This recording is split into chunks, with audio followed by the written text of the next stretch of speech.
Hi, I'm Sara. And I'm Rena, and welcome to Biopic, a podcast story. This is a podcast where we dissect the good, bad, ugly, and absurd of the specific genre of motion picture, the biopic.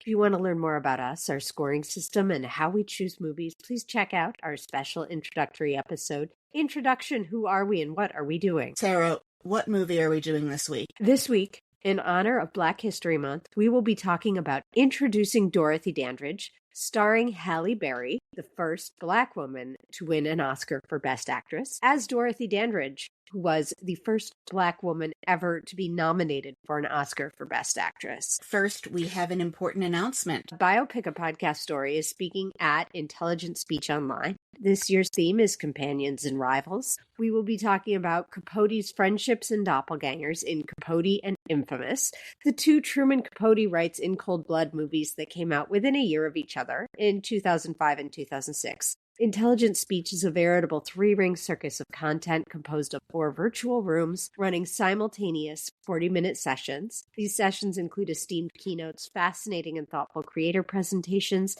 and lively roundtable discussions, followed by a Q&A with the audience. These Q&As, together with space and time for separate chats, create a unique experience in which members of the community can engage directly with the creators that they follow. This online conference is taking place on February 28th and 26th, and your ticket not only includes live attendance, but also access to recordings of all the sessions after the event to watch at your leisure. Tickets are now available at intelligentspeechonline.com. Enter Biopic at the checkout for 10% off. And it's because we sent you. Yes, indeed. Rena, can you give us the trigger warning? Trigger warning. This movie contains depictions of and/or references to racism, child abuse, domestic abuse, Hollywood, intellectual disability, studio execs behaving badly, bad spouses, toxic men, personal injury, bankruptcy, awards ceremonies, sexual abuse, queer washing, civil rights, racially inaccurate casting practices, blackface, substance abuse, Las Vegas, sibling rivalry, expository phone calls, racial stereotyping, swimming pools, segregation, and traumatic childbirth. Rena, can you give us the spoiler warning? Spoiler warning. We are going to spoil everything, including possibly the major plot points in works of narrative art having nothing to do with this particular movie. Consider yourself warned. Sources used in this episode include 2 books by Donald Bogle, Dorothy Dandridge, a biography, and Hollywood Black, the stars, the films, the filmmakers, the You Must Remember This podcast episode on Dorothy Dandridge, the frockflix.com article on introducing Dorothy Dandridge, and I watched Carmen Jones, and also a short film available on Amazon Prime that compiles some of her footage where you can see what a spectacular dancer and singer and camera presence she was. And also the internet. I also read portions relating to Carmen Jones and Porgy and Bess from The World and Its Double, The Life and Work of Otto Preminger, by Chris Fujiwara. Rena, can you tell us about Dorothy Dandridge after doing all of this research? Dorothy Dandridge was born on November 9th, 1922, and died on September 8th, 1965. What happened in between? To begin with, she is best known as the first African-American woman to be nominated for the Academy Award for Best Actress for her work in Carmen Jones. She broke racial barriers in her nightclub act. She had a gorgeous screen presence, which I saw from watching Carmen Jones. She was born in Cleveland to Cyril and Ruby Dandridge. Her parents do not get along at all. One of the things that the movie kind of washes over is that she was raised by a lesbian couple in the 1930s. That woman that you see, Auntie Neva, her name was Geneva Williams, and she and Dorothy Dandridge's mom were a couple. She had an older sister, Vivian, and they performed as the Dandridge sisters along with a third woman, Etta Jones, who they brought on as a sister. She marries Harold Nicholas, and they have one daughter, Haralyn, who is unfortunately born with severe intellectual disabilities, and we will get into that later. And she struggles with the Hollywood system as it is at the time she builds a nightclub act. She always had work as a singer. She was incredibly talented, and she did a number of what are called race movies. She gets her big break with Carmen Jones, and we'll get into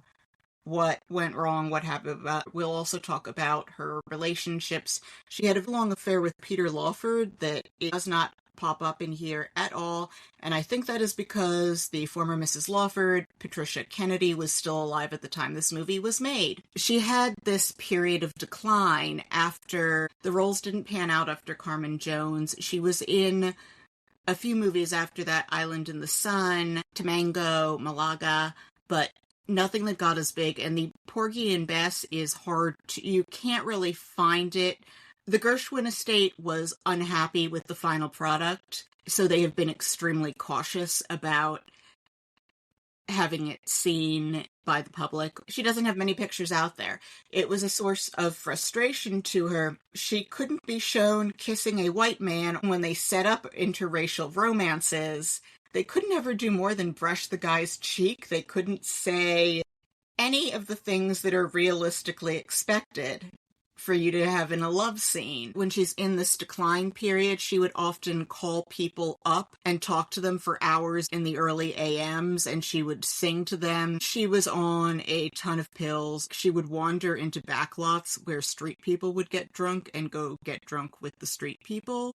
She had this sense that she was finished before her time. 40 had crept up on her. She's 31 when she gets cast as Carmen Jones, which is ancient by Hollywood standards of the time. She was sort of pulling out of it toward the end. One thing that I was sort of most curious about is the presentation of her death. Have they come to a conclusion as to the cause of that? It's possible that bone marrow got into her bloodstream. She had a fracture, she was in pain, she had x-rays, and she was supposed to go to the hospital that morning to have a cast put on. I think it's very clear from listening to this show that I am not a doctor, but this is one of those areas where I get tense about, like when people don't attend to dental issues and things like that, because I know how dangerous that is actually for like how it can get into your bloodstream and poison you. Like I would lean more toward the accidental side of things,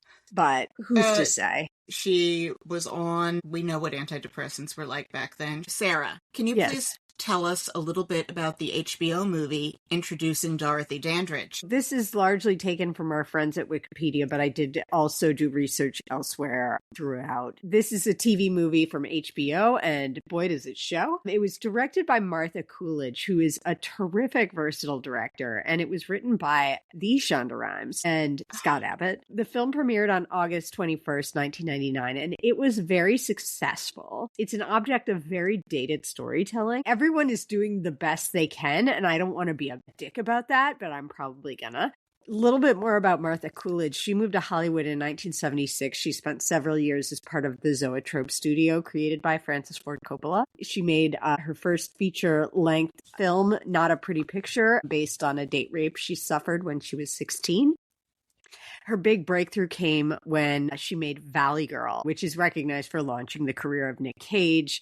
She also directed Real Genius, which has an amazing early Val Kilmer performance. Film Ramblin' Rose from 1991 won 3 Independent Spirit Awards, Best Picture, Best Director, and Best Supporting Actress for Diane Ladd. Didn't that also have a young Laura Dern in it?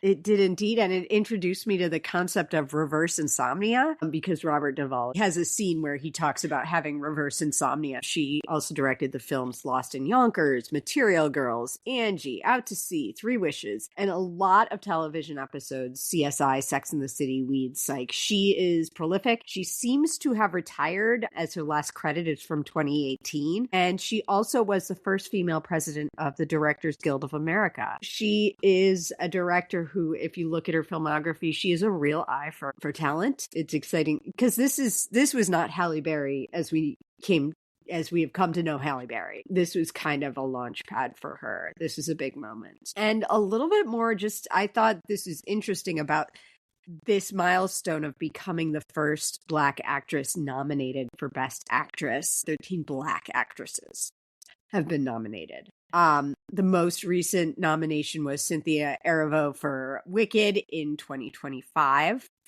Dorothy Dandridge was the first, obviously, but also Diane Carroll, Angela Bassett, Viola Davis, Ruth Negga, and Halle Berry remains the only Black woman to have won the award. She won that for Monsters Ball in 2002. Viola Davis has been nominated twice, and Cynthia Erivo has been nominated twice as well. It's 15 total nominations for 13 actresses. Woefully unbalanced. As I said, this is very much part of the salad days of HBO TV movies and bears a striking resemblance to Gia. And also Pancho Villa. Like, it really shows that sort of like lack of engine, lack of perspective, and kind of like dropping these characters into scenes and moving their life along. It does feel very like hamstrung by that, like that cradle to grave perspectiveless biopic format that was very popular at the time.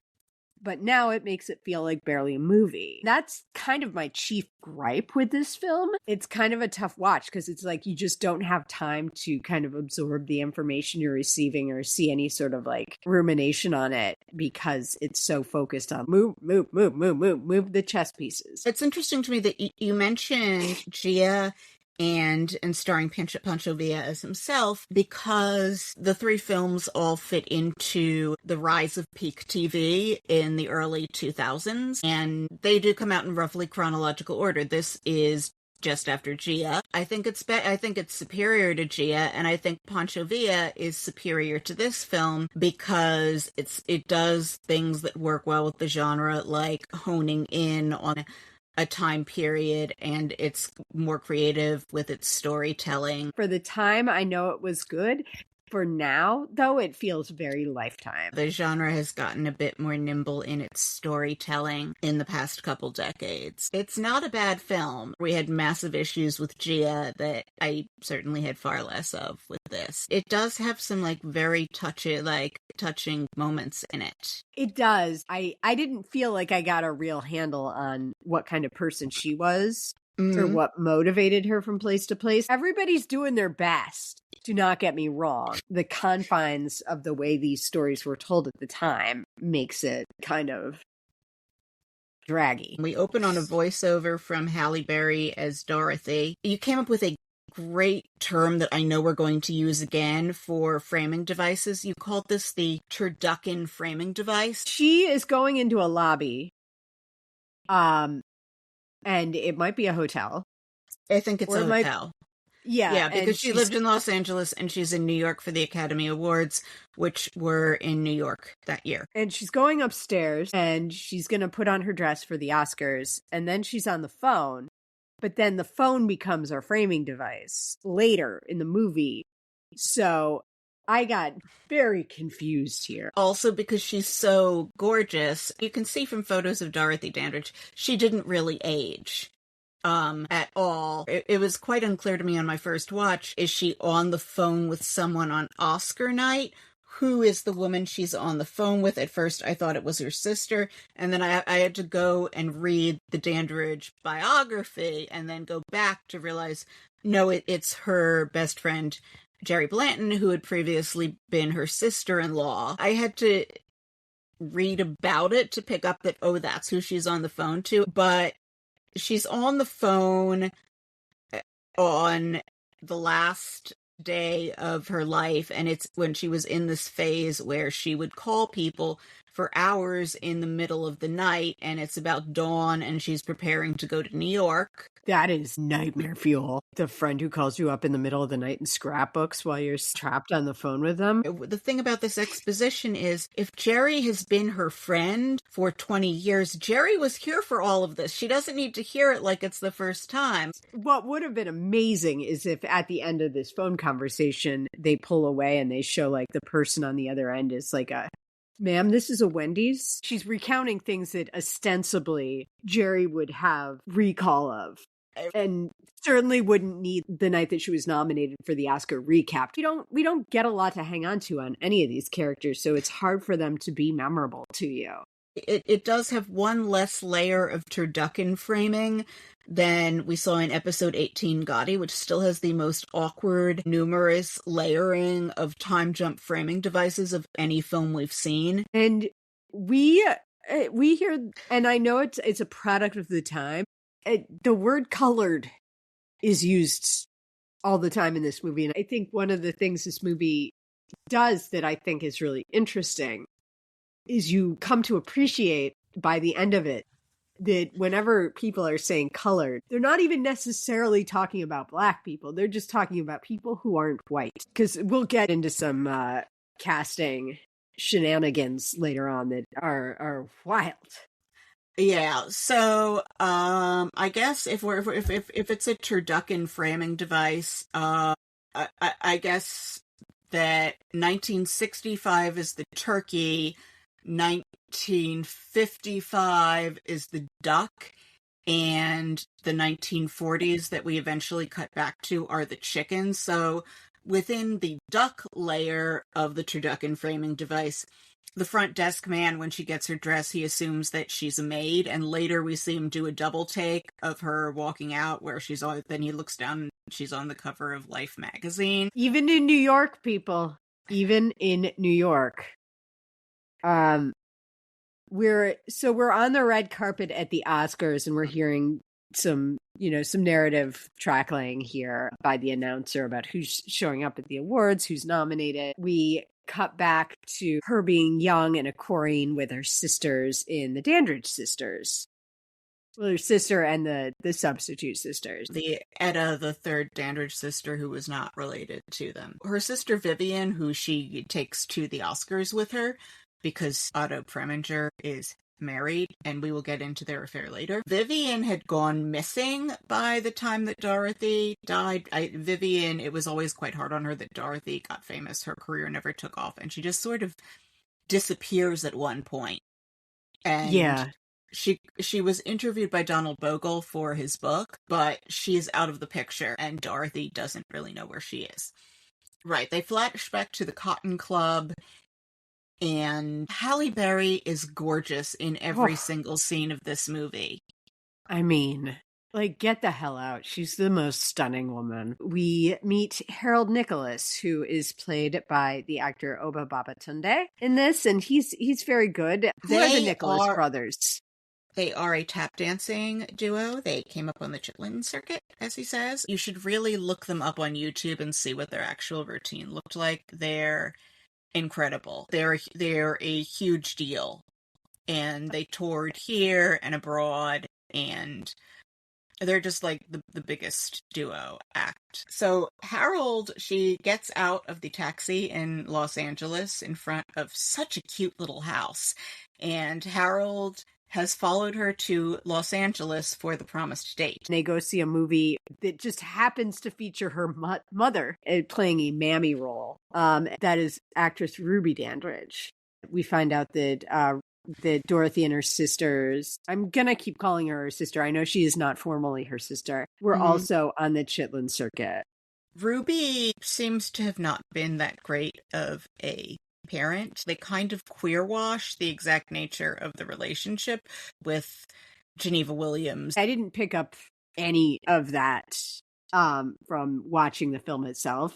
And Ruby Dandridge is an interesting lady. She was born in 1900. She passed in 1987. And she worked really steadily in minor film roles. Her first job was in King Kong. Wow. She was also recognized for her work on Amos and Andy, the radio show, and another radio show called The Judy Canova Show. And she's played here by the magical Loretta Devine. You cast Loretta Devine, and I'm like, no, she couldn't be a bad mom because Loretta Devine is playing her, and Loretta Devine is magic.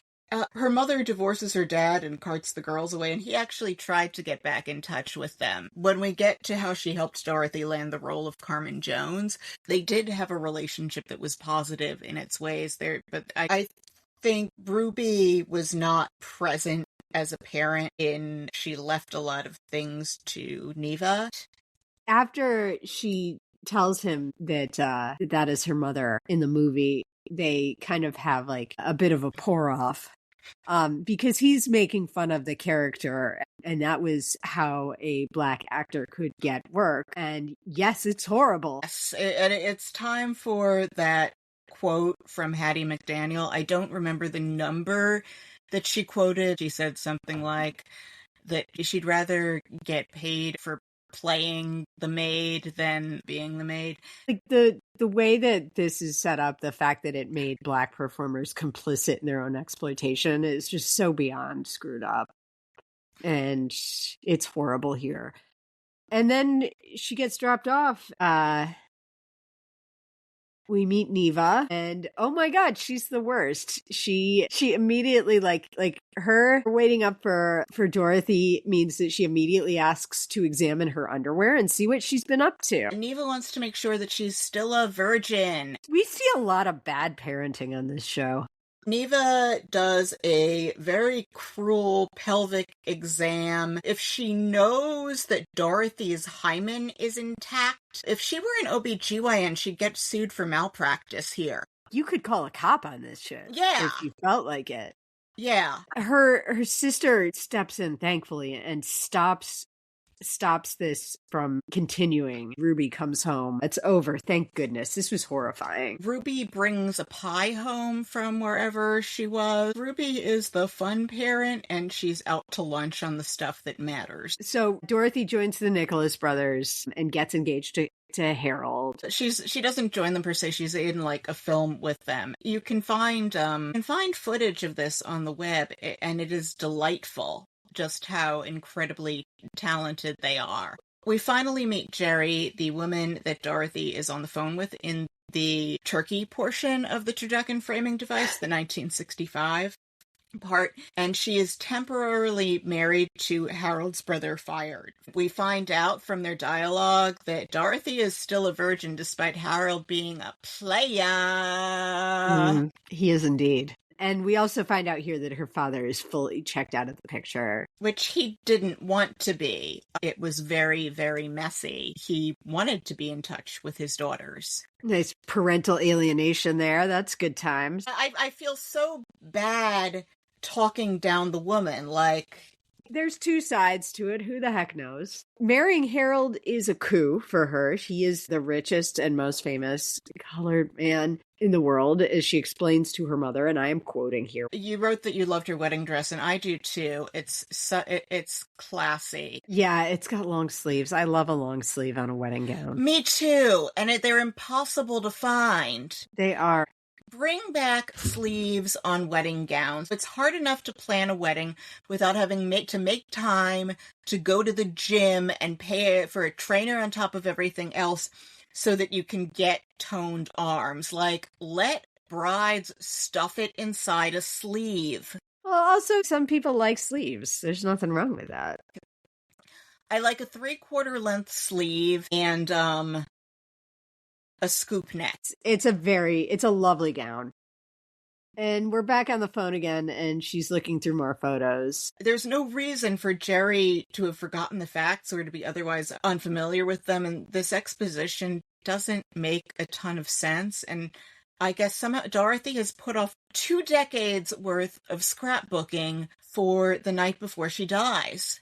I'm impressed by how well organized it is. It is clearly something that she has been putting off, but she has been preparing for it because everything is trimmed very nicely. It's ready to go. She needed the quiet time to put the glue on it, to scrapbook it. I feel like we're being so mean here. To her credit, she's just doing the bare, straightforward scrapbooking. There's no bells and whistles. There's no, like, ornaments and things. So flash to the wedding night. Unaddressed years of trauma and abuse sure makes for a super fun wedding night. Harold is trying to have sex with her, and she is just flashing back to her auntie's abuse, and he basically attempts a marital rape, and then she apologizes to him. It is not in the mental framework of people at the time for her to explain that she was abused. I would say in this age that we live in that being able to do that is a minimum requirement for a life partner, but it's like I'm projecting healthy 2026 values back 80 years. She's clearly aware she was abused. She doesn't have the terminology to process it or to understand this is something she should be able to talk about with a life partner. To be fair to him, he does ask her if there's something wrong, and she's too traumatized to explain about Auntie Neva, and that could be why she's freezing up. Honestly, this looks like a no-fault annulment to me so far, except that it is Auntie's fault. Dorothy Dandridge spent many years in extensive therapy. Good for her. Do you remember a couple weeks ago in Hitchcock where Ralph Macchio's character had said that he was in therapy every day of the week? The kind of analysis then was you were supposed to go every day for a period. It's wild how much time people used to spend getting therapy. I remember when I read Fear of Flying when I was 13, which don't let your kid do that. Erica Jong went 3 times a week, and I was like, what in the name of all that is holy are you talking about 3 times a week? Dorothy saw a therapist named John Behrman in 1 year. In June, she saw him for 23 consultations, often going past the usual time limit for such an appointment. She was seeing him a little over 5 times a week. In July, there were 14 consultations. In August, there would be 8. And in September, 16. I can't imagine how that isn't like reaching a point where like the doctor has an unhealthy role in your life. There's a month where she had 19 sessions. The next month she was down to 8. I also can't imagine how boring that would be for the doctor. On the one hand, she's a movie star. On the other hand, he probably sees lots of movie stars. I guess like that puts you in a position where you as a patient are kind of engaging in this like level of morbid self-attention that I can see why therapy gets a bad name from stuff like this. I think therapy's evolved quite a bit in terms of the expectation that you're supposed to get things out of it, or that the therapist is supposed to not just let you talk at the wall and find it yourself. So she's pregnant now, and she's about to have a super traumatic birth experience because she is waiting for Harold to get home before she goes to the hospital. Not unlike Rose Kennedy, who was forced to hold the baby Rosemary inside of her until they could get the doctor that Joe wanted to deliver the baby. We find out that Harolyn, the baby, was deprived of oxygen at birth and is suffering from pretty severe developmental disabilities as a result of that. We cut to Dorothy speaking to a specialist. She has a female doctor who says that she's a mother herself. I would compare this final specialist that Dorothy sees quite favorably to the doctor we saw in Temple Grandin, who asks Mrs. Grandin, may I speak to your husband? Yeah, I agree. Like, but ultimately she also comes down on the side of like, she needs to be put into an institution. And this is another heartbreaking moment of seeing like, that parents didn't really have a lot of options. She got the instruction, like, put her in an institution and have another baby. Some further background on why Dorothy got to the hospital so late into her labor. This is from Donald Bogle, page 131 in the Kindle edition. Dottie awoke on the morning of September 1st in great pain. Though she was convinced that the baby was on the way, Harold assured her it was a false alarm. Having already made plans for the day, he didn't think... First of all, like, what qualifications does Harold have to say whether or not she is going to be giving birth today? You know, tap dancing is an excellent medical qualification. Yes, I do.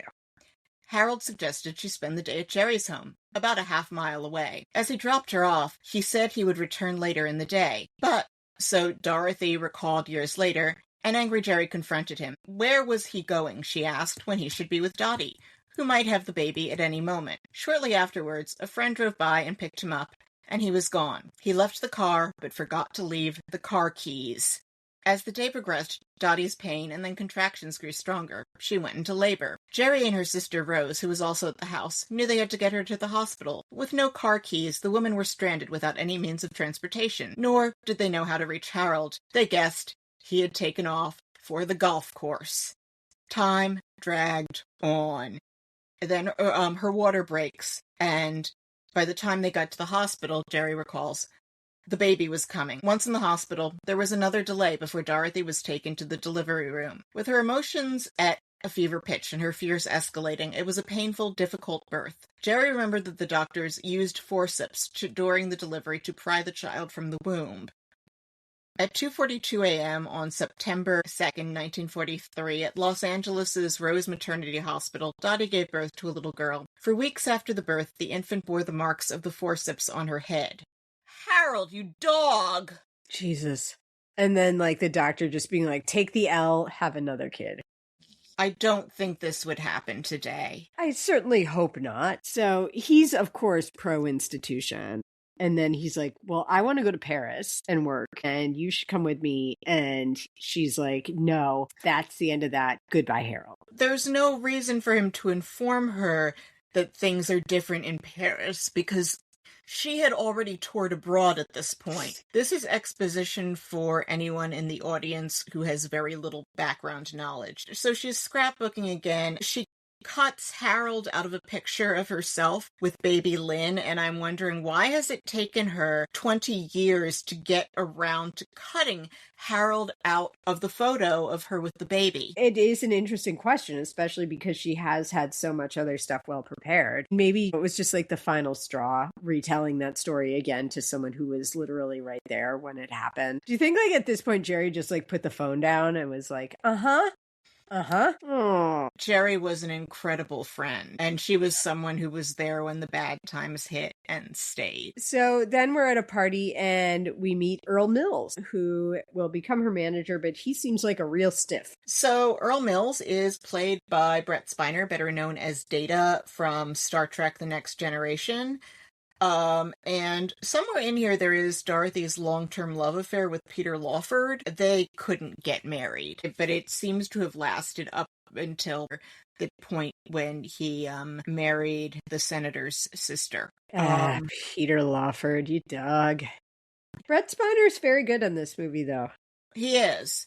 Am I supposed to be catching relationship vibes off of this? Because I'm not. He had unrequited feelings for her, and he writes a memoir which I did not consult. I leaned on Bogle for this. Also, Dorothy writes a memoir with a ghostwriter that I also didn't trust, although I did find other things that used it as a source, because she's on a ton of meds, and she accepts a deal for this tell-all where they pay her $10,000. A few years earlier, her salary for one of her final films was $75,000. Nice. No, not nice. You're being sarcastic. Yeah. So Phil Moore, who was one of Dorothy's long-term boyfriends, is the one who invited Earl to hear her. Dorothy is under a piano with Ava Gardner and Marilyn Monroe. Welcome to the show, Marilyn and Ava. We'll be seeing both of you again. And Dorothy really was friends with Marilyn Monroe from Actors Lab. Marilyn would hang out, and Marilyn would come over and cry about her boyfriends. Marilyn borrowed leotards from Dorothy to wear to exercise class. And there was one time where Marilyn just needed to not be alone, and she was hanging out with Phil, and he had gone into the bathroom to shave, and Dorothy came home to find Phil shirtless with Marilyn in the next room. Which is not a situation where you want to find Marilyn Monroe. But Nope. Yeah, they were actually friends. He finds out that she is the singer that he has just heard. He's like, I want to make you a singing star. And she's like, no, I'm an actor. I'm studying at the Actors Lab. We have another story here about Hedda Hopper being just dreadful. So the Actors Lab was not segregated. They are accused of being communist. There's an event in back of Schwab's drugstore where Dorothy dances with Anthony Quinn and other whites dance with blacks. And it is reported in the Hollywood Reporter. And Hedda Hopper, the monster, writes, the Actors Lab made no friends when they gave an open-air barbecue. which included dancing between whites and Negroes. They used a parking space on Sunset Boulevard for their dancing space where one and all could see. This group's corny idea of being liberal will eventually lead them into trouble. The situation has nothing whatever to do with racial prejudice or discrimination. Every man in the world is as good as he is in his heart, regardless of race, creed, or color. But that doesn't mean they have to intermix. Right or wrong, the great balance of the community has this deep-rooted conviction, and they were shocked at this display by the actors' lab. That's the sort of thing that leads to race riots. And Hedda wrote this in the Los Angeles Times in her syndicated column. Wow. Keep it to yourself, Hedda. Yeah, Dorothy's name, writes Bogle, hadn't been mentioned, but she knew that, again, Hopper's readers in the industry would know, or soon hear, to whom the item primarily referred. She became both angry and depressed. But Hopper was angered by the actors' lab for encouraging behavior unacceptable to the larger society. This is disgusting. I mean, Hedda is disgusting. She sure is. So we cut to Dorothy in the Tarzan movie that she had mentioned to Earl. Yes, and this looks racist too. She's tied up and they have her in blackface because she was not black enough. The makeup artists have no idea how to handle Lena Horne or later Dorothy, and actually the hairstylists at the studio wouldn't touch Lena Horne's hair, so they had to bring someone in to work on her. So Dorothy has some valid objections to the script, and this was my favorite thing, where she asks the director, Queen Melmendi is Queen of the Jungle. Why does she need Tarzan to help her find her way out? Great fucking question. Then we have her goodbye scene with Lynn, who she's giving to a caretaker while she goes off on tour. And she is going to Miami Beach, and we have a nice shot of what the Miami Beach beachfront looked like at mid-century. Back before the Cocaine Cowboys. The restaurant/club is half finished, and she doesn't want to go on, but she does. We're also just seeing all the casual racism that she encountered on a day-to-day basis in terms of what door she could go into and whatnot. She has to pee into a cup, and when Earl gets in the face of the club owner says, I understand, but here's everything I had to do just to push the needle this far. It's so depressing. Earl calls her angel face throughout the film, which is a thing he did in real life. And I went, Sarah, is Halle Berry dubbed in this? Yes, she is. That's what I thought, which I'd rather hear a decent voice than hear an actor who can't really sing. And we see that he is able to get quite the club career going for her. The headlines are positive, but also kind of appalling because there's mentions of her being sepia toned, all of that stuff. She can't just be a singer. She has to be a black singer. And that has to be part of the can you even believe this? She has a diner scene where they touch on how Vivian was quite bitter at how her career was going nowhere and Dorothy's was taking off. Dorothy has just been in the film Bright Road with Harry Belafonte, who she'll later team up with in Carmen Jones. It got her very good notices, but it wasn't a huge film. She'd played the girlfriend in a film about the Harlem Globetrotters that people liked. She had been in pictures, but she hadn't had a big role. And Vivian is mad, and Earl comes in. He announces that Otto Preminger is going to be making a version of Carmen with lyrics by Oscar Hammerstein, and it's going to be an all-black production, and he goes to bat really hard for her to get this role. And she ends up going to read with Preminger, and he sees her and immediately is like, you need to play the part of Cindy Lou, who's the nice girl. It's I don't see Carmen and you hear, they show her looking like a lady here. IRL, the dress that she wore was like navy blue with like a white collar, and it looked very good girl and very prim. Cindy Lou, the role that he thinks she'd be right for. Cindy Lou is in this pink and white checked dress. When she has her love song moment with Harry Belafonte, they sing a song about why they're in love, and he sings about how he loves her because she reminds him of his ma, and it's like, of course you're going to leave her for Carmen Jones. So Otto Preminger does many horrible things to his actresses, like Jean Seberg and a bunch of other people. And I've heard about all this, and the thing is, I will personally forgive Otto Preminger for anything because of one moment in Tom Wolfe's book Radical Chic, where he creates a very awkward moment for the Bernsteins at a party they threw for the Black Panthers. So, just as an example of Otto Preminger being cruel, again, from Donald Bogle, page 308, Preminger's reputation as a ruthless tyrant with actors swelled to legendary proportions, and in time, he was more famous for his outbursts than his films themselves. While on location in Israel for the film Exodus, he lived up to his reputation while directing a group of Israeli children who were to cry in terror during a key scene. Unable to get them to perform as he wanted, Preminger was heard repeatedly and angrily shouting, "Cry, you little monsters! Cry, you little monsters!" When that command failed to elicit tears, he instructed his assistants to have the mothers of the children, who stood nearby during shooting, immediately moved out of sight. Then he threatened the youngsters. "You see, your mothers have been taken away," he screamed in his loud, guttural voice with his thick, menacing accent. "You are never going to see them again. Never." He got the effects he wanted. The children burst into tears. Wow.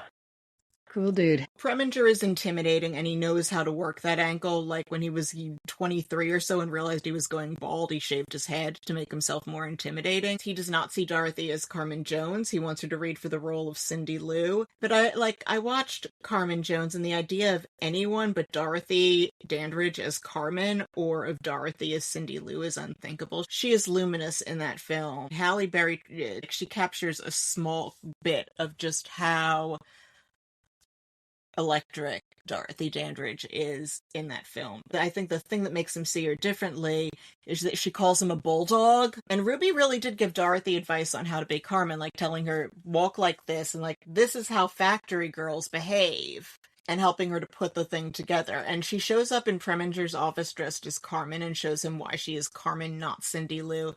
I like this scene a lot, but she doesn't really remind me of Dorothy Dandridge in Carmen Jones. I'm going to say that's because this is her interpretation to get Preminger's approval before he directs her.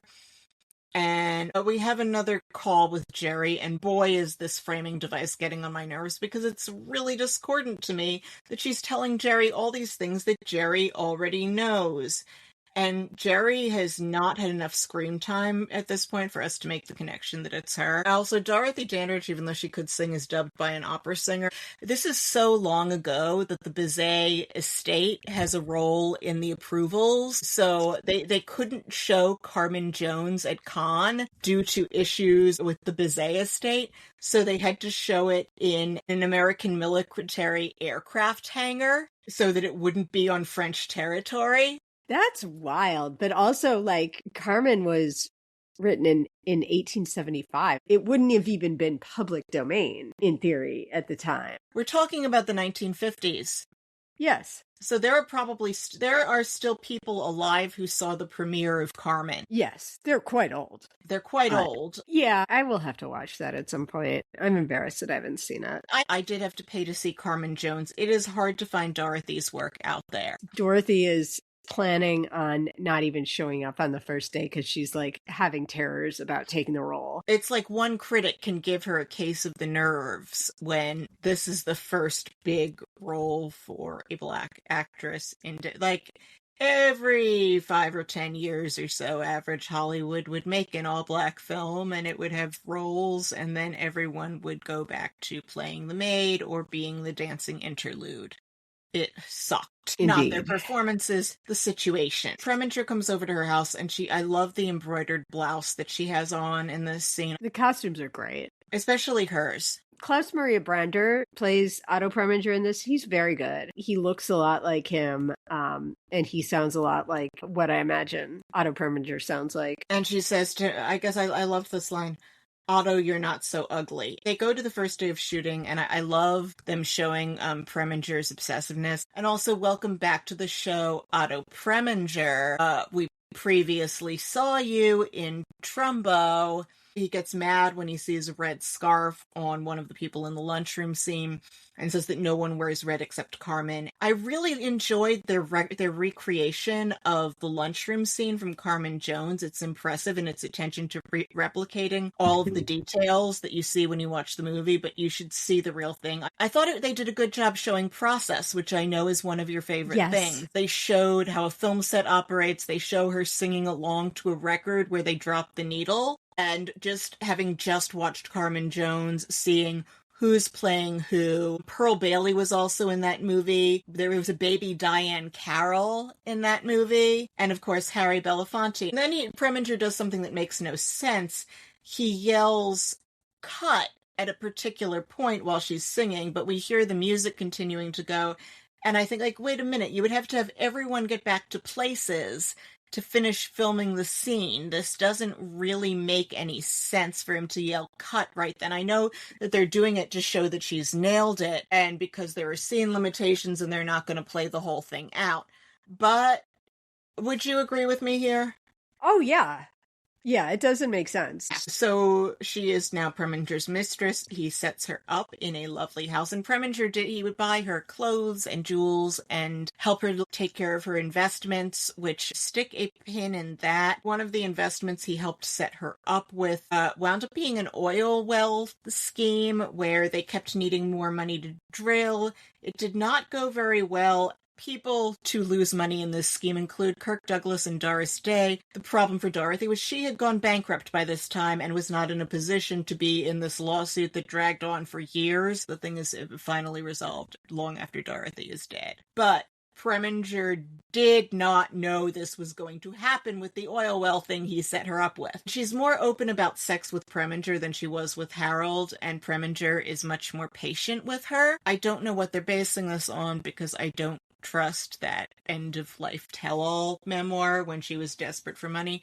And we meet Daryl Zanuck. Sarah, can you please tell us a little bit about Daryl Zanuck? We are now 83 episodes into this show, and for the first time, I cannot recall if we've seen someone before. I am shocked and disappointed in myself that I do not recall this. I know that we can expect Zanuck to show up again in future Hollywood biopics. Hopefully, my shame will give me the kick in the pants that I need to remember that we've seen him before the next time he shows up. We did see him before. However, it was very brief. We talked about him a little bit when we did Cleopatra, and he was played by the actor Creed Bratton from The Office for, I think, 3 lines, maybe less, in Liz and Dick.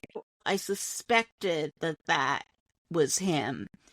I just wasn't sure. So, Sarah, tell me a little bit about Daryl Zanuck. Daryl Zanuck was the co-founder of 20th Century Fox. He went out to Hollywood when he was a child because he struggled with health problems. Moving to California, where the climate was different, was a good helper to people, supposedly. So he got into the film industry really early as an extra. He served honorably in both World War I and World War II.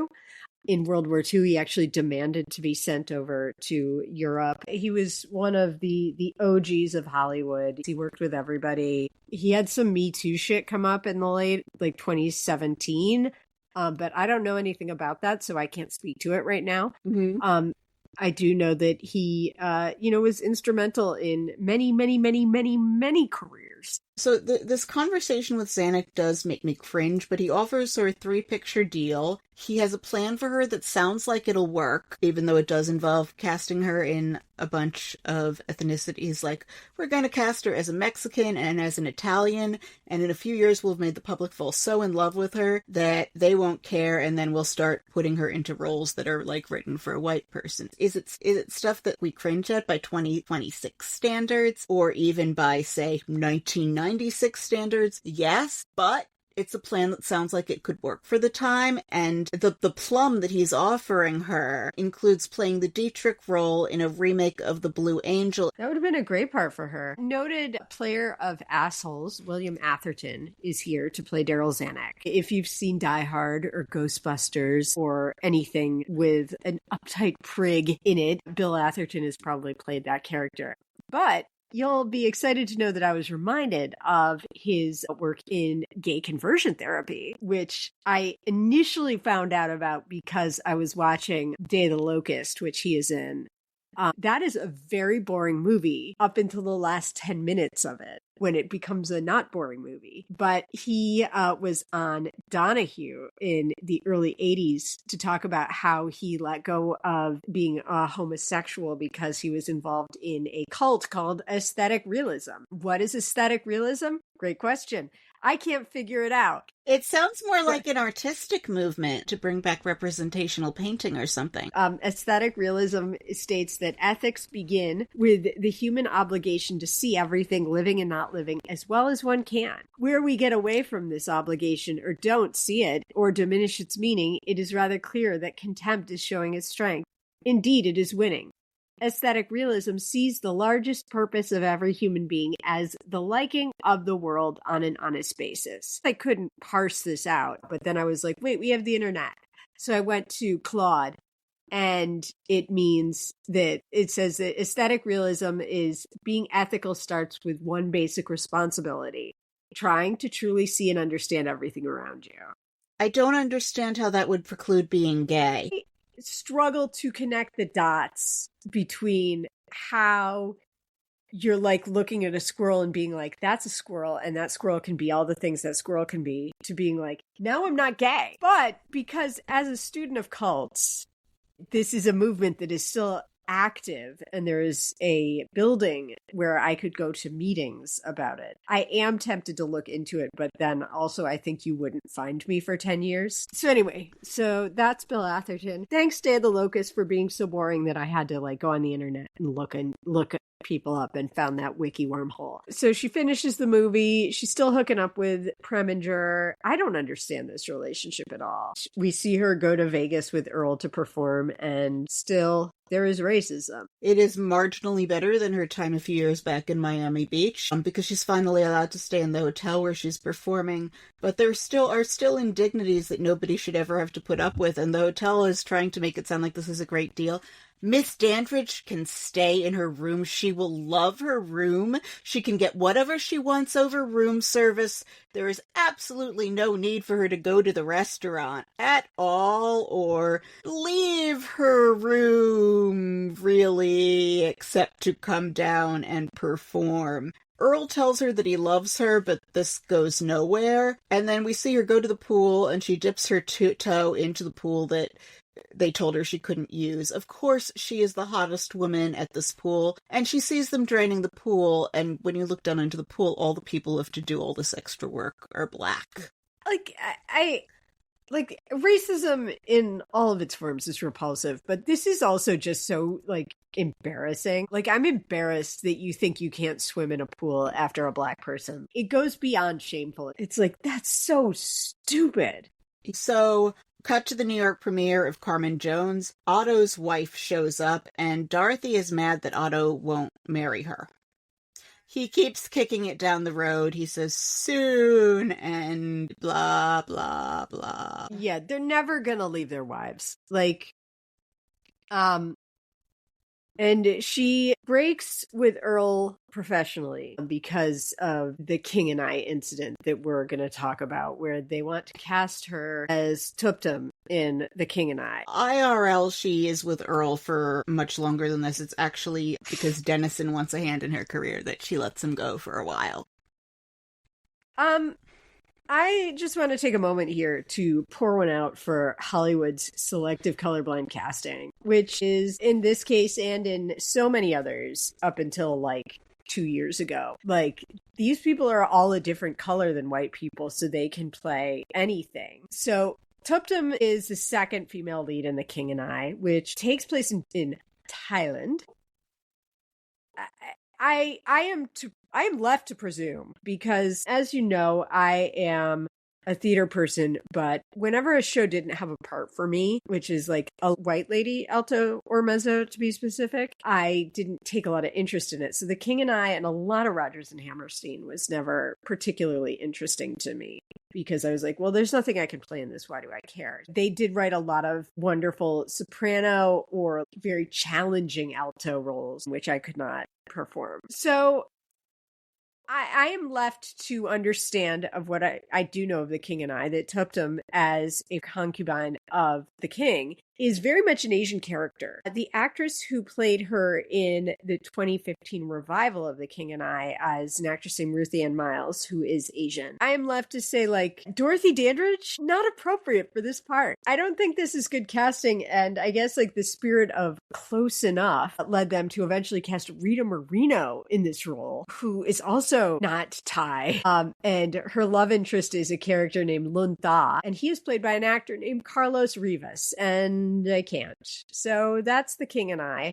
And that's the best they could do at the time. So the thing is that she backs out of this role after telling Zanuck she'd take it, and going back on your word is not a thing you should do if you want to work in Hollywood, especially not at this stage of a career where you've just had your first big title and your first awards attention. I know how bad this looks to us now. But Zanuck did have a plan that sounds like it would have worked for her at the time. He was on board for her, and nearly every Rodgers and Hammerstein musical that was turned into a movie became a classic. So if she had played Tuptim, it would have been one of those things where people who make the road have to do some things that they get dragged for later, and they do it so they can get dragged for it later. To your point, like, the overarching going back on your word part of it is the problem. There are 4 kinds of people in show business. People who are talented and easy to work with, people who are talented and difficult to work with, people who are untalented but easy to work with, and people who are both untalented and difficult to work with. And unfortunately, Dorothy is kind of putting herself in the second category. The idea of being difficult, like, if you're a woman and you're Black in this era, all you have to do is, like, show up 5 minutes late one day and suddenly you're difficult. They're going to be looking for reasons to find you difficult. But she is backing down on her word at a phase in her career where she can't afford to, and Otto, in his judgments of is the time right, is it not right, his optimism levels vacillate wildly. The grounds are that Tuptim is a slave. I'm not gonna touch that one. And Rita Moreno went on to a long career in show business.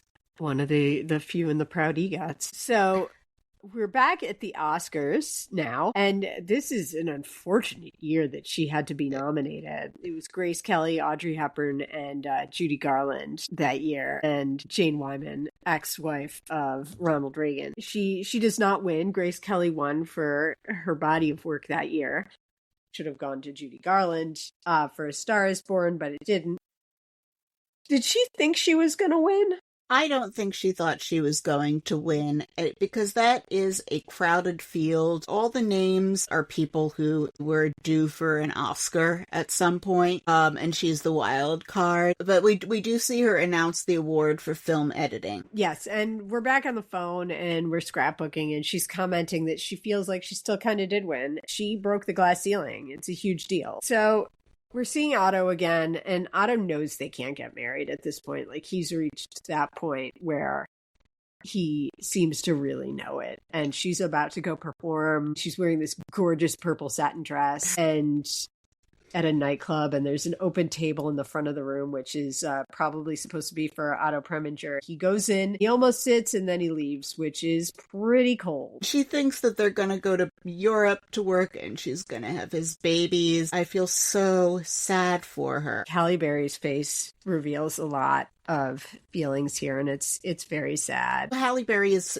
so good in this scene, and this is why I don't mind lip syncing, because I'd rather see someone who can really act and looks right for the role lip sync than see someone who can sing but isn't all the other things. Yeah. Dorothy's peak does not last for very long at all. There weren't a ton of roles for her, and there's the ridiculousness around that she can't do love scenes with white men. She has Carmen Jones, and then she doesn't make another film for a couple years, which is crazy for someone who's just won the Oscar. If she had played Tuptim, I think she would have dealt with some blowback, but the major blowback for it wouldn't have come until, 40 years later. I don't even think Rita Moreno has seen blowback for that necessarily.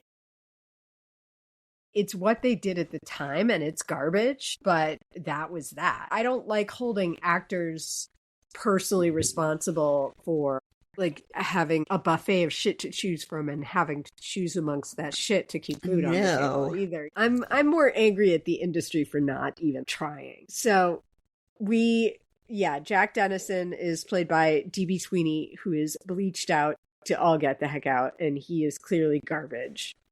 Dennison is the worst. He brings her daisies, and he tells this sob story about how he had a black girlfriend who died giving birth to their baby. We, the audience, can tell that he is full of it. She is shown popping pills by this time because Preminger's really done a number on her. And I'm not sure how it was in the 50s, but daisies are some of the cheapest flowers at the bodega, and they aren't even Grabira daisies. They're the white and yellow daisies like you'd find in an empty lot, except that I don't think he looks like someone who would get his hands dirty picking flowers from an empty lot. He has this eye roller of a pinky ring on. We see that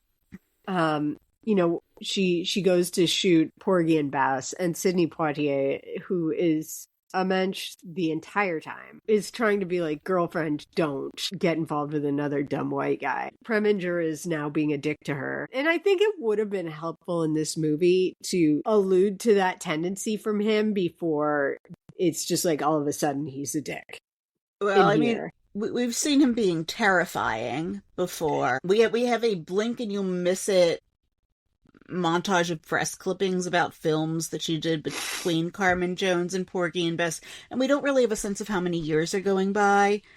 There's a few years where she's making films, and then about 3 years where she's married to Dennison. Preminger actually tried to talk her out of marriage. He came to the restaurant and he said, this restaurant, there's not a lot of people here. He's not very good at what he does. This guy is small time.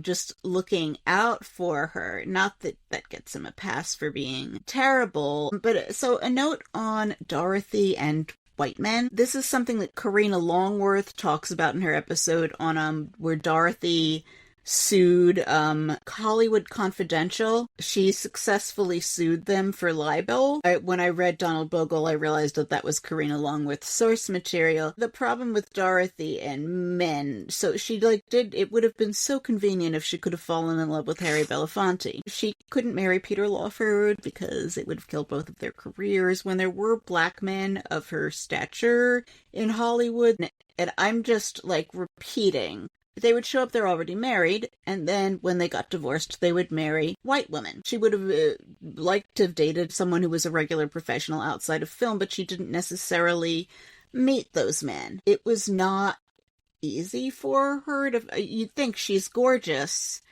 but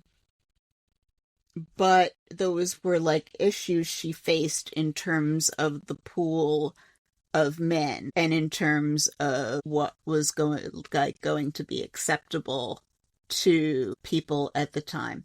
It sucked. Yeah. In conclusion. And also Sidney Poitier and the cast stuck up for her to Preminger, and they on Porgy and Bess. So Ruben Mamoulian was originally supposed to direct. And I just wanted to share about the long process of bringing Porgy and Bess to the screen. Have you ever heard of the film exec Harry Cohn? Oh, indeed, I have. So, from Donald Bogle, again, for years, too, Porgy and Bess attracted the attention of Hollywood. Over 90 producers tried to buy movie rights from the Gershwin estate. Columbia Pictures head Harry Cohn envisioned filming it with white actors in blackface. Al Jolson as Porgy, Fred Astaire as Sportin' Life, and Rita Hayworth as Bess. At another time, there were plans for a black version with Nat King Cole as Sportin' Life. Harry Cohn is a man so crass and so venal that in a New Yorker profile in around the year 2001, Harvey Weinstein appeared genuinely hurt when the interviewer compared him to Harry Cohn. That's repulsive. Uh-huh. It's the worst idea. Yes. Oh my God, that's horrifying. I'm so glad that didn't happen. Me too. The Gershwin estate knew what they were doing. I'm exhilarated by the horribleness of that idea. It's so awful. Yeah, so Jack is sitting around the house feeling sorry for himself. He's the worst. We find out that he also stole a ton of money from her as she decides that it is time for her to get divorced from him and leave him, and he's just a monster. He ruined her career having her perform in his itsy-bitsy rinky-dink restaurant to 90 people when she'd played huge clubs. And she had to dress in the back lot. He expected her to draw crowds, and it stunk. And so here, Dennison is actually much worse than he comes across here, if that is possible, from the scene of him beating her. Again, Donald Bogle. A vindictive and angry Dennison still refused to budge. Then he committed a series of purely vicious acts. He took her jewelry to a local pawn shop where he sold it for quick cash. Afterwards, he returned home and just about threw the pawn tickets in her face. One day in a rage, he stormed through the house, opening her linen closets, throwing expensive bed and table linens to the floor, and then cutting some with scissors or ripping and tearing others with his hands. Then he tore through the cabinets that held her dinnerware and silver. He took her beautiful Wedgwood china, her gorgeous Irish crystal, and just broke it, said Jerry.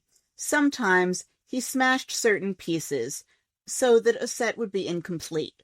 Unable to smash and demolish her silverware, he simply took pieces out of the house, sometimes forks, sometimes knives. Again, so serving sets would be incomplete, and threw them away.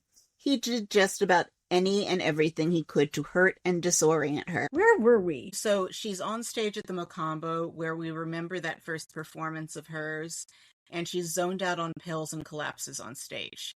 Yeah, and just before this, she has had to turn her daughter over to the state because she cannot pay for her care any longer because of Jack being the worst, which is so awful. He did physically abuse her, and it was a terrible choice to marry him. It's a shame. Earl shows up here, and we see her in her apartment all sprawled out, and we hear that Marilyn Monroe has died. And here we have our traditional scene of the lead person self-destructing and pushing their potential rescuers and helpers away and flinging things around. And it's that scene. Mm-hmm.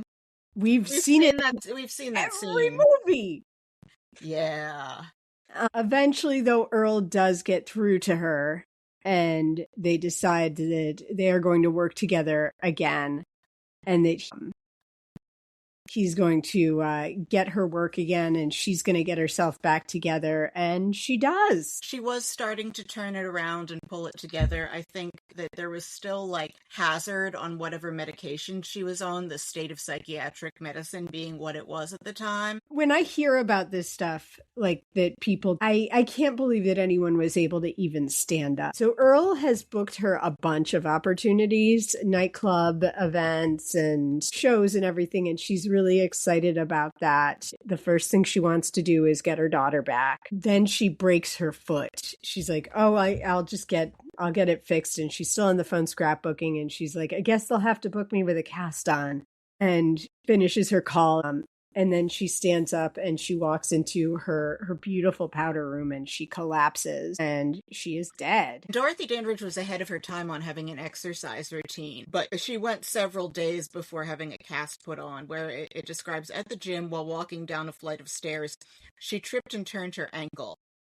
She and Earl go to Mexico, and they'd already been to Mexico for a bit. She went to one of those places where they have you, like, eat right and sleep in, like, a rest place to get it back together. And this was the point where Earl claims that they became lovers. Her family and her friends say this never happened. He was not her type. She didn't like wimps. She had signed for 2 movies at $50,000 each, which is 5 times more than she had made for the embarrassing tell-all autobiography, and 2/3 of what she'd made for Porgy and Bess. She hurts her foot on September 3rd. Yet the pain in her foot continued, making her so uncomfortable that it was, after they got back from Mexico, that it was arranged for her to see a physician who examined her foot. An X-ray revealed the probability of a tiny bone fracture. She was advised to have the foot set in a cast upon her return to California, scheduled for the next day. On September 7th, she gets back to Los Angeles. Immediately upon her arrival in Los Angeles, Dorothy was driven to the hospital to have her foot examined by her personal physician and an orthopedic specialist. Another X-ray confirmed the tiny bone fracture. Dorothy was told to return to the hospital the next morning to have the break set and the cast put on, but Dorothy grew anxious about her engagement at Basin Street East. Would this mishap delay the New York trip? Would this injury interfere with her ability to move about during the performance? Her physician assured her, "You will be able to dance on your feet within 24 hours after the cast is on." Mills drove her back to the apartment. So, instead of going right to bed, because she has a 7:30 a.m. appointment, she follows her usual routine, which we see here, of spending hours and hours in the wee hours of the a.m. calling people to talk about her life. Then she told Earl, "I'm so tired, can we delay this?" And, like, the time kept getting moved forward, but she never had the cast on. I'm stressed out hearing about not putting casts on. And the idea of her walking around like that would be incredibly, incredibly painful also. To walk around with a broken limb. I think it was in her foot. Earl makes a bunch of calls to try and get to her, and then eventually ends up getting the door opened for him. And he discovers her body, and we have paramedics showing up who are loudly debating if she killed herself or if she died as a result of, infection, embolism from this injury. And they find one of the suicide notes she penned in the months prior and say, well, maybe this is the proof we need. It's pretty up in the air. I want to live in a world where she wanted to live, so I'm going to do that. On September 10th, this again from Donald Bogle, United Press International reported that the autopsy attributed Dorothy's death to an embolism, a blood clot caused by the tiny fracture in her right foot. Dorothy Dandridge died because bone marrow particles had entered her bloodstream and reached her brain and lungs, was the official word. But in November, at a press conference in Los Angeles, L.A. County Chief Medical Examiner Dr. Theodore Curfey told reporters that the earlier analysis was due to lack of complete study and pressure from news media. A new conclusion about the cause of death had been reached. It was drawn from a toxicological analysis by the Armed Forces Institute of Pathology. Dorothy Dandridge died as a result of an overdose of drugs used to treat psychiatric depression. An acute ingestion of tofranil, the antidepressant, had killed her. The coroner's office said it would not attempt to determine whether the death was an accident or a suicide. I mean, I guess it doesn't matter to them. Cool. Poor Dorothy. She deserved better. She really did. And, this is kind of one of the many unfortunate things we see, particularly relating to women, who are the groundbreakers, is, when you break the glass ceiling, you get cut to shit in sacrifice for those who will come in the future. who will not appreciate you for it adequately. No, it's not like it gets easier either. Like, as we pointed out at the top of this episode, 13 Black actresses have been nominated for Best Actress. She didn't have hindsight on decisions that she made, and she wasn't well advised, and the people advising her didn't have hindsight. A big part of my job is informed by what we learned in the past. That worked. All we have is to look back on our own learnings and instincts and what we've learned. And it's like, you've got that here. And then we're dealing with the double whammy of Dorothy Dandridge being both female and being Black. And like, none of the people advising her had any insight on what it meant to be either of those things. There was no one who could walk her through the experience because she was the first one to do it. Yeah. And then on top of that, only recently, I feel like, have some men discovered the fact that women's experiences can be different than men's, that Black women's experience can be different from Black men's. Like, these are just a bunch of white dudes who are like, well, it's fine for me to do whatever I want. I'm sorry that she didn't meet a decent man to have more children with. Well, and that she didn't get the roles that she should have had. Yeah, it's awful that she didn't get the chance to see her career flourish and to be guided by someone who, like, Zanuck had an interesting plan in mind for her, and it could have possibly worked. And Zanuck actually worked with her again after that. Yeah, so who the heck knows? Like, maybe it could have, if she had been, if she had been able to survive that injury, maybe she could have had a more flourishing, longer-term career. Because she was willing to, in that time that she was trying to get it back together and working with Earl Mills again, she had to go back to going on regular audition calls with girls who were coming up. I think it was either Nichelle Nichols or Diane Carroll talked about seeing her on audition calls where they were all going out for the same role. I hate that this was how her life, what her life was confined to, and I'm sad that she didn't get to do more and be more and live through all of the interesting times where I think she would have been appreciated and would have been treated the way that she deserved to be treated as an artist and as a human. We have some awards talk. We do. This TV movie was a big breakout moment for Halle Berry. And she had been working steadily, she was a Miss USA runner-up.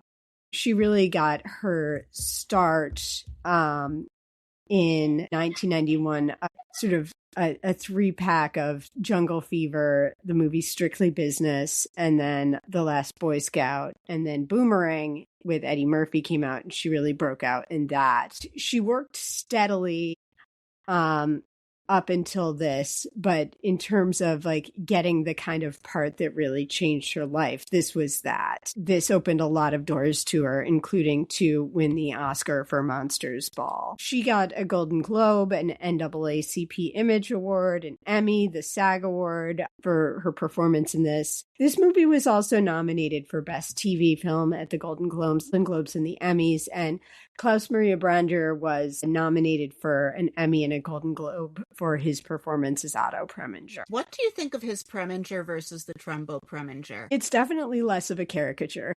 We have more time with this Preminger. The other Preminger says, as we said in the Trumbo episode, every sixth sentence out of his mouth is, "I am Otto Preminger, the director." I don't know that I want a full movie on Otto Preminger. I don't know that that's a thing I want to see. What if there was a limited series where every episode was a different woman that he was addicted to? That could be intriguing. I am intrigued, and this movie did it too, is that the sort of the highlighting of the wild variety of contrasts that he had as a human, from directing 2 musicals to direct, to making, directing Exodus, and Joan of Arc, and then also, like playing Mr. Freeze on Batman. Like, what informed his decision-making process? And he's in Stalag 17, which is an amazing film I love Like, Billy Wilder so much. what's going on there? Like, what's his deal? I could probably read about it on the internet and be set, but I am intrigued by the idiosyncratic nature of his career. Yes. And Rena, did you have any choice dialogue? So I had no choice dialogue this week. It was an okay script. It didn't really zing for me. Like I didn't have any either. Sarah, can you please give our listeners a quick refresher about how we score movies? I'd be happy to. We rate movies on a 1 to 10 scale across 10 areas that we find to be subjectively and or objectively important to most films, but especially tailored to specific issues, particular to biopics. If you want more details on how we score movies, please scroll down our webpage at biopicapodcaststory.podbean.com. You'll also find a record of our scores for past episodes. And with that out of the way, let's score this thing. So for outward appearances, makeup and hair, I gave it a 9. These people looked exactly like who they were playing. Acting and casting, I gave it a 9. They were all great. Passage of time, 4. Costuming, 8. I thought the costumes were really well done, and she looked beautiful in them. Quality of the script, 6. Accuracy, 6. Storytelling was it cliched, interesting, inventive, 4. Production value, 7. I think that they made a lot out of a rather small budget, considering, $11 million is not no money. Production, direction, decision making, I gave it a 7. Do we care? 9. I care about Dorothy Dandridge. My average was 6.9. Oh, outward appearances, makeup and hair, I gave it an 8.5. Acting and casting, I gave it a 7. Passage of time, I gave it a 4. Costuming, 8.5. Quality of the script, 5. Accuracy, 5. Storytelling, 4. Production value, 6. Similar reasons to your 7. Production, direction, decision making, 5. And for do we care, I guess I gave it a 5 because the manner of I do care about Dorothy Dandridge, but the retelling was kind of pallid for me. Yeah. It sounds like you were rating it on the execution of it, and I was rating on the idea of it. It seems like our decision making was kind of informed by different feelings in this case. So my average came to 5.8. Yours came to 6.9. So introducing Dorothy Dandridge. Your score comes to 6.35, which is above average. You are perfectly worth watching, but you did not earn second opinion, which I'm fine with. Any other stuff you should watch instead or with this movie? Carmen Jones is really worth seeing. If anything with Dorothy Dandridge in it does come up on your streaming, you should watch it for her legacy, Agreed. I'm not gonna tell you to run out and watch this because it's from another time of filmmaking and of biopic making. There's a lot in Halle Berry's catalog that is absolutely worth putting your eyeballs on. Learning more about Dorothy Dandridge is a good thing. And also, still reading the Power Broker. That's still moving along. That's really my recommendations for this week. Another piece of late breaking news is Catherine O'Hara died today, which is devastating. So watch Beetlejuice. She was in Temple Grandin. We did an episode where we talked about how much we loved her in that. Beetlejuice is I rewatched that recently, and every line reading I was laughing hysterically over. And then her in any of the Christopher Guest movies, brilliant. And I love her in Eugene Levy and A Mighty Wind when they're playing the folk music duo. That's a very sweet, lovely, lovely performance. She seemed like a woman made out of magic. So I'm really sad. I don't like this year at all. It's just like bad times are coming every single damn day. The last year I really liked was 2015. Retractions, apologies, and listener mailbag is relevant this week. Yes. Before we go, we do have to apologize for something we said in a previous episode that turned out to be misinformation, and we are sorry about this. We were wrong. Sometimes we're wrong. Rena, what were we wrong about? Sarah, last week, during our episode on I, Tanya, you identified the individual mascot who breaks through doors and walls as the High Seaman. This is bad, y'all. The anthropomorphized container of beverage that crashes through walls is the Kool-Aid Man. I don't even know if there is a High Seaman. I'm sure they taste very similar. Both of them have a negligible, if non-existent, amount of actual fruit juice in them. I'm sure it's like something like 5 to 10% fruit juice from concentrate or something like that. And High C is just powder. I don't even know if High C or if Kool-Aid brushes up against a fruit in its production process at all. We misidentified the Kool-Aid Man. This is a particularly bad move on my part because, as you know, I am a little bit of an expert around cults. And if someone says don't drink the Kool-Aid, I am the person who pushes up my glasses and is like, actually, it was Flavor Aid. Because Flavor Aid was what they drank at Jonestown. So the irony of me screwing this up is thick on the ground and painful. I'm not pleased with myself, and I was mortified when I heard it. No one should be drinking either of these beverages under any circumstances. They are both terrible for you and offer no value. Drink water, kids. Yeah, High C was in a can. It was just as bad for you, and it never had an anthropomorphized picture of itself running through structures to show kids that they should be drinking it.